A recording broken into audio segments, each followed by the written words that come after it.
Un cordial saludo al maestro e igualmente a los compañeros y compañeras presentes. El grupo número 2, conformado por Wendy Álvarez, Alejandra Álvarez, Daniela Cáceres, Melanie Cáceres, Katy Cárdenas, Daniel Casa y Pamela de la Cruz, presentaremos el tema Breve Historia del Pensamiento Social de la Iglesia. Mm, mm, mm. Entre los temas que vamos a topar en la presentación es la introducción, el antes y después del Concilio Vaticano II, la primera etapa del concilio, la segunda etapa del concilio, las doctrinas, el aporte del Papa y el Rerum Novarum.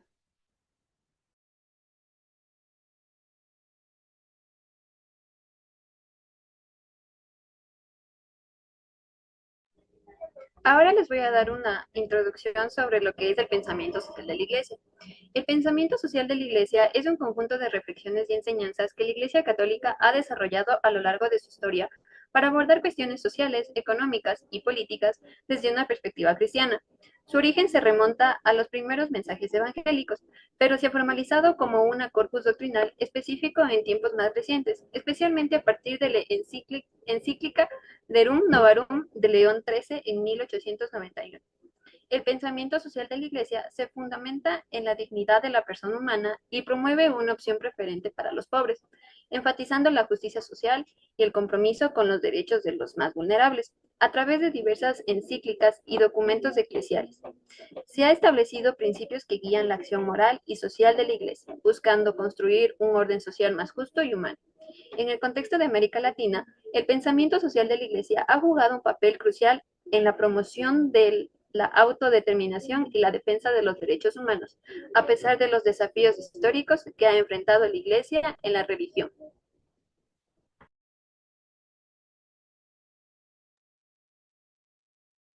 Antes y después del Concilio Vaticano II, en los documentos oficiales del PSI hay una intuición fundamental y común a todos ellos.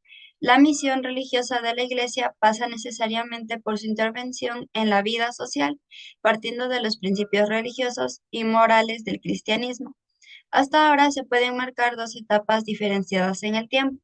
La primera, que es antes del Concilio Vaticano II, primera etapa en la que el PCI se centraba principalmente en lo moral más que en lo político, económico o técnico. La Iglesia orientaba las conciencias de los fieles, promoviendo la conversión interior antes que las reformas estructurales. Los seglares eran los responsables de poner en práctica esta doctrina social. Y la segunda, que es después del Concilio Vaticano II, segunda etapa, en la que hay un cambio en la forma de abordar los problemas sociales y económicos. La dignidad de la persona y sus derechos fundamentales cambian. Juan Pablo II realiza cambios en sus enseñanzas para también enfocarse en antropología y eclesiología. A continuación, mi compañera explicará más a detalle estas etapas y sus acontecimientos.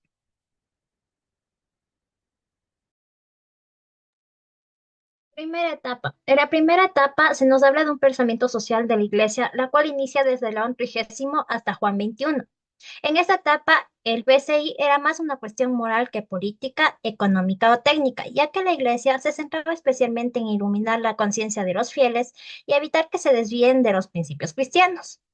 Aquí se hacía énfasis en la conversación interior, más que en la reforma de las estructuras sociales. Por tal motivo, la Iglesia casi no recurría a las ciencias sociales para resolver problemas, sino que respaldaba el pensamiento en que los laicos debían aplicar las enseñanzas de la Iglesia en la vida diaria y en la sociedad. Por último, en esta primera etapa, los documentos del PCI no se preocupaban tanto por proponer reformas estructurales, sino por preservar la moralidad cristiana frente a los desafíos del mundo moderno.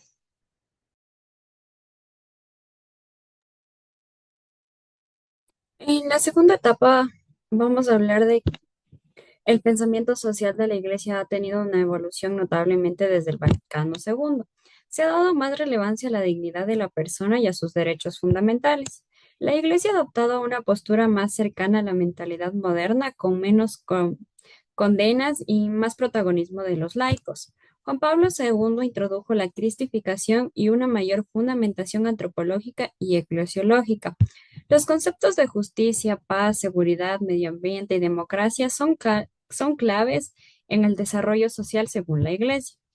Decimos entonces que los textos nos ayudaron a destacar la transformación en el pensamiento social de la Iglesia desde el final del pontificado de Segundo XXIII y el Concilio del Vaticano II. Se observa un cambio hacia la eclesiología más contextual, centrada en la dignidad humana y los derechos fundamentales. También se nota un acercamiento a la modernidad, con un tono menos condenatorio y un mayor protagonismo de los laicos.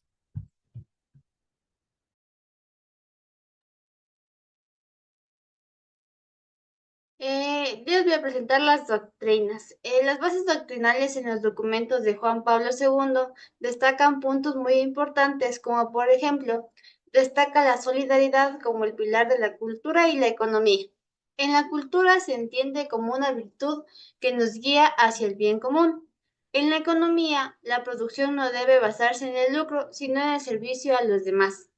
También resalta la dignidad del trabajo, viéndolo como una vocación de colaboración y una obligación con nuestros semejantes. Además, el desarrollo humano integral busca la superación de todas las personas. Otro punto muy importante es la defensa de la verdadera democracia, basada en el respeto, la verdad y la participación de los ciudadanos.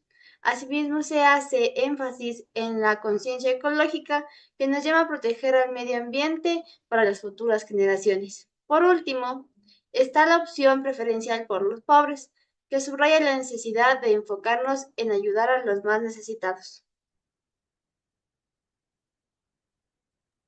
A continuación les voy a hablar sobre el aporte del Papa.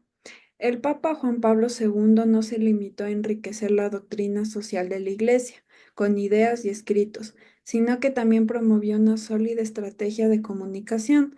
Esta estrategia incluyó sus viajes misioneros y el apoyo a medios como radios, televisiones e intérpretes con el fin de llevar el mensaje de la Iglesia y del Evangelio a todo el mundo, tanto para los católicos como para quienes no lo eran. Además de su enfoque en la comunicación, también destacó la relevancia de adaptar el mensaje de la Iglesia a los problemas sociales actuales, como la justicia, la paz y los derechos humanos. Finalmente, de la Rerum Novarum hasta nuestros días. León VIII promulga la primera encíclica social en respuesta a las grandes cuestiones sociales de la época, la Rerum Novarum. Este texto trata sobre la condición de los trabajadores y personas en general afligidos por la indigna miseria y donde se promueve la instauración de un orden social justo, en el cual se identifique criterios que ayuden a valorar los ordenamientos sociopolíticos existentes y a proyectar líneas de acción para su oportuna transformación. De aquí, gracias a esto, el Papa León VIII confirió a la Iglesia una especie de carta de ciudadanía respecto a las realidades cambiantes de la vida pública y afirmando que los graves problemas sociales podían ser resueltos solamente mediante la colaboración entre todas las fuerzas del lugar. Con el tiempo se fueron añadiendo más principios a este texto. Entre ellas está la encíclica que confirma los principios de solidaridad y de colaboración para superar las antinomias sociales. Otro principio es cuadrigésimo año, que confirma el principio que donde el salario debe ser proporcionado no solo a la necesidad del trabajador, sino también a la de su familia. Otro principio es el pacem in terris, que pone de relieve el tema de la paz en una época marcada por la proliferación nuclear, priorizando los derechos humanos y la dignidad social. Otro es el laborem exercens, que es el principio del trabajo, fundamental para la persona, factor primario de la actividad económica y clave de toda cuestión social, entre otros más principios que por tiempo no podemos mencionar. Y como último punto daré una conclusión sobre el tema, en relación al pensamiento social de la Iglesia y el cómo sus aportes generaron un cambio tanto en la sociedad como en la Iglesia en sí. Ok, en conclusión, se pudo observar un cambio principalmente político, económico, social y religioso después del Concilio del Vaticano II, generando cambios al trato de la dignidad y derechos de trabajadores como personas de la sociedad de aquella época, permitiendo que exista un mayor desarrollo integral social y con ello un mejor desenvolvimiento en resolución de problemas, tanto por parte de gobernantes como el pueblo en sí. Por otro lado, En la religión se empezó a tomar muy en cuenta la antropología y la eclesiología. Esto para los principios religiosos y morales del cristianismo. Esto para su misión religiosa por el mundo. Y finalmente, el Rerum Novarum, desde nuestra perspectiva, sirvió como un texto de leyes que permitieron un mejor manejo de la sociedad, el derecho, dignidad y bienes de las personas, todo con el fin de priorizar y mantener justicia y paz en el pueblo. Referencias bibliográficas y muchas gracias por su atención.